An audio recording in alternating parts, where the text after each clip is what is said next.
À mon avis, la raison majeure des récentes déclarations d'Évariste Ndayishimiye se résume à un seul mot, la panique.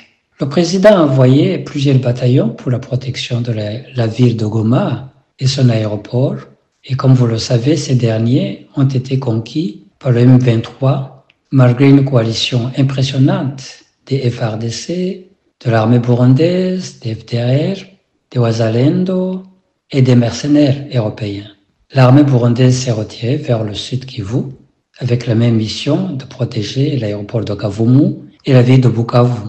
Il a été rejoint par 10 bataillons de Burundais et comme à Goma, l'aéroport et la ville de Bukavu ont été conquis par le M23. Et face au rouleau compresseur du M23 qui s'approchait d'Uvira, le président Ndayishimiye a paniqué. Il s'est dit que la bataille pouvait s'étendre au Burundi. Panique également parce que l'armée burundaise est mécontente. Non seulement il a perdu les batailles du sud et du nord Kivu, mais également il a perdu beaucoup d'hommes et le commandement a montré beaucoup de failles dans la gestion de la logistique.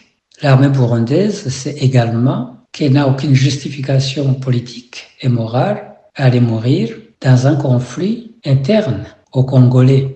Et plus encore, l'armée est en colère parce que depuis des ans, plus de 3200 militaires burundais sont en permanence au sud Kivu et il y a des affrontements réguliers avec les rebelles de Rai Tabara que l'armée tente d'empêcher de faire une percée au Burundi pour y installer leur base. L'armée sait que ces rebelles sont ses compatriotes et qui se battent pour la réhabilitation de l'accord d'Arusha et un état de droit dont eux-mêmes ont fortement besoin. Pour essayer de garder la main sur l'armée, mécontente, et sur la population burundaise qui est tyrannisée, affamée, il va faire la diversion. Il va attribuer tout ce qui ne va pas à l'ennemi extérieur, au bouc émissaire rwandais, comme d'habitude.